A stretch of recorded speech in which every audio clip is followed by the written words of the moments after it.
यार 4 घंटे पढूं या 8 घंटे पढूं, रात को पढूं या सुबह पढूं, घर पे पढूं या लाइब्रेरी जाके पढूं, अंदर रूम में बैठ के पढूं या फिर छत पे जाकर पढूं। यार कुछ समझ नहीं आ रहा कैसे पढूं। भाई मैं बताता हूँ तुम्हें, तुम कैसे पढ़ो। तुम 4 घंटे या 8 घंटे नहीं बल्कि उतना पढ़ो कि दुनिया तुम्हारे कदम चूमे। अगर तबीयत खराब है ना तो दवा ले लो, आराम कर लो, लेकिन थोड़ा बहुत पढ़ना तो पड़ेगा। बारिश हो रही है भाई, क्लास में तो जाना पड़ेगा। उंगलियों पर छाले हो गए भाई, लिखना तो पड़ेगा। पढ़ने का मन नहीं है भाई, पढ़ना तो पड़ेगा।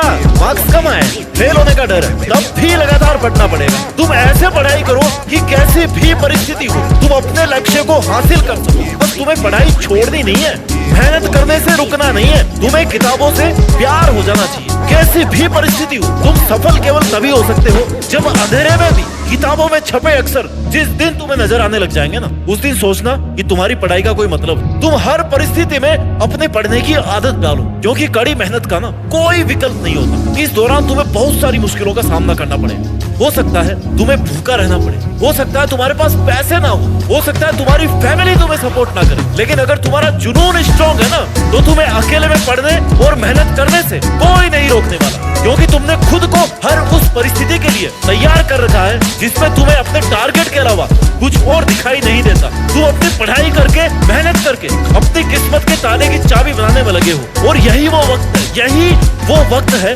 जब तुम मेहनत करके कामयाब हो सकते हो, पढ़ाई करके अपने सपनों को पूरा कर सकते हो और अपनी काबिलियत को पहचान सकते हो। क्योंकि तुम्हें पता है कि इतनी मुश्किलों के बाद भी ना, अगर तुम एक स्टूडेंट हो तो तुम्हारा काम ही है पढ़ाई करना, और तुम्हारा एक ही सपना है कि पढ़ाई करके अपने सपने पूरे करना। क्योंकि तुमने जो सपना देखा है वो सिर्फ पढ़ाई करके ही पूरा हो सकता है। अगर तुमने मेहनत करनी शुरू नहीं की, या तुमने पढ़ाई को सीरियस नहीं लिया, या अब भी अपने आप को नहीं बदला, खुद को एजुकेट करने की शुरुआत नहीं की, 10-15 घंटे पढ़ना शुरू नहीं किया, तो तुम्हारा फ्यूचर खत्म हो जाएगा। तुम बर्बाद हो जाओगे। तुम अपने सपने भाई कभी नहीं पूरे कर पाओगे। तुम अपनी लाइफ वैसी नहीं जी पाओगे जैसी जीना चाहते हो। इसलिए अभी तुम्हारा एक ही फोकस है, तुम्हारी पढ़ाई और तुम्हारी मेहनत। क्योंकि तुम्हारी पढ़ाई से ना केवल तुम्हारे सपने नहीं जुड़े, तुम्हारे पेरेंट्स के सपने भी तुम्हारी पढ़ाई से जुड़े। वो भी चाहते हैं कि तुम पढ़ लिख करके कुछ ऐसा करो जैसा वो अपनी लाइफ में नहीं कर पाए। एक डॉक्टर होता है ना, उसका क्या काम होता है? मरीजों का इलाज करना। एक सैनिक का क्या काम होता है? दुश्मनों से लड़ाई लड़ना, उनको हराना।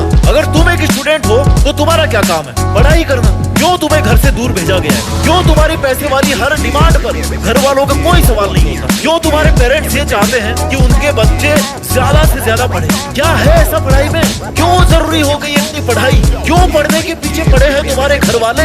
तुम दूसरे शहर में आ गए हो, किराए पे कमरा ले लिया है, सारी फैसिलिटीज तुम्हें मिल रही है। तुम्हें जब इन सारे सवालों का जवाब मिल जाए ना, तब खुद से पूछना कि तुम उनके लिए रिटर्न में क्या कर रहे हो, अपने पेरेंट्स के लिए। क्या तुम उतना पढ़ रहे हो जितना तुम्हारे पेरेंट्स तुमसे चाहते हैं? या तुम्हारा करियर, तुम्हारा टारगेट तुमसे चाहता है? आखिर तुम कर क्या रहे हो? क्यों तुम्हारा टाइम निकालते जा रहे हो?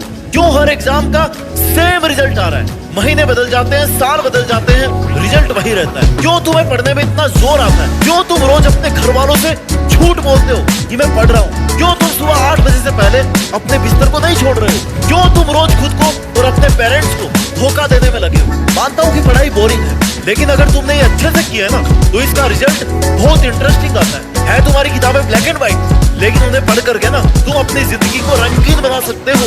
समझो इस बात। ये जो तुम्हें किताबें उठाते नींद आ रही है ना, पढ़ने में